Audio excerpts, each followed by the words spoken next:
Sahabat setia Gowori yang dikasihi Tuhan, Shalom. Hari ini adalah Kamis 3 Maret 2022. Kita akan bersama-sama merenungkan firman Tuhan yang diambil dari Injil Lukas 9 ayat 22 sampai dengan 25. Mari kita siapkan hati kita. Terpujilah Kristus Tuhan, Raja mulia dan kekal. Bertobatlah sabda Tuhan, sebab kerajaan surga sudah dekat. Terpujilah Kristus Tuhan, Raja mulia dan kekal. Tuhan bersamamu dan bersama rohmu.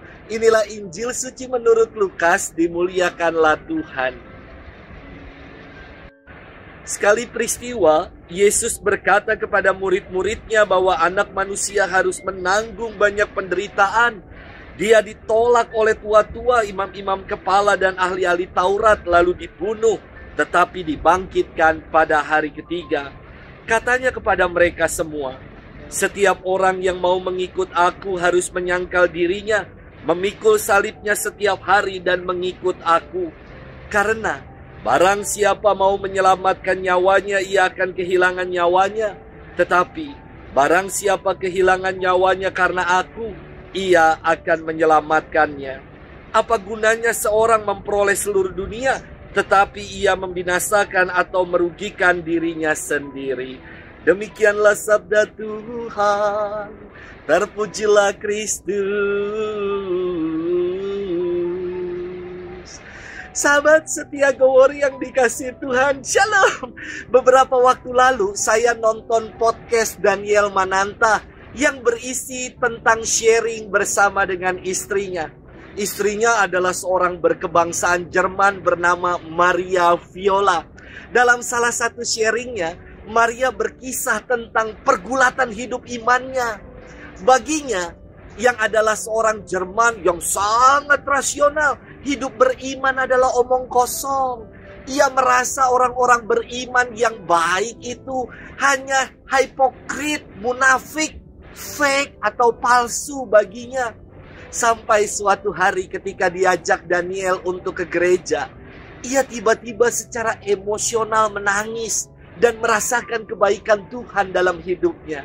Ia mengatakan, selama ini hidupnya yang kosong dipenuhi oleh Tuhan sendiri, dan ia sungguh merasa damai dan bahagia. Sahabat setia Gowori yang dikasihi Tuhan, firman Tuhan hari ini berkisah tentang kedatangan anak manusia atau Mesias yang akan mengalami penolakan, harus menanggung penderitaan, dan akan dibunuh, namun bangkit pada hari yang ketiga. Itu semua dilakukannya sebagai ungkapan bahwa Yesus sungguh mencintai, mengasihi, dan peduli dengan kita. Kasih Tuhan bukannya fake, melainkan altruis. Ia bahkan mengasihi kita dengan memberikan nyawanya sendiri sebagai tebusan bagi dosa-dosa kita. Lebih lanjut, Yesus mengajak dalam firman hari ini agar kita mengikutinya dengan menyangkal diri, memikul salib, dan mengikutinya. Menyangkal diri adalah sikap yang tidak menjadikan diri sebagai pusat untuk mencari kesenangan, kenikmatan hidup, dan kehormatan. Menyangkal diri juga berarti meninggalkan segala karakter buruk, tabiat untuk berbuat dosa, dan kita ingin mengarahkan hidup sepenuhnya untuk mengikuti Yesus. Memikul salib artinya setia dan bersedia untuk menanggung segalanya bersama dengan Tuhan. Kata memikul berarti turut serta memanggul dan mengangkat.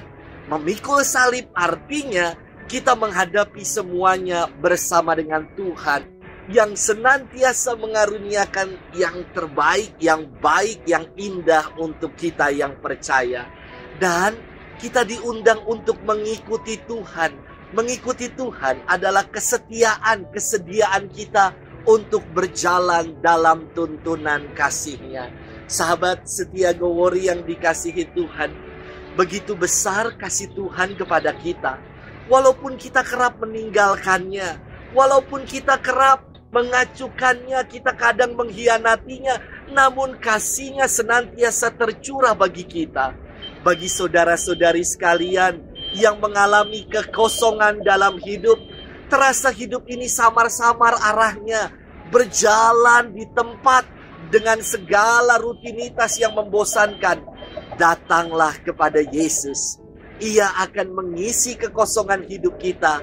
Ia akan melingkupi kita dengan damai sejahtera dan sukacita. Selamat bermenung dan Tuhan memberkati kita selalu.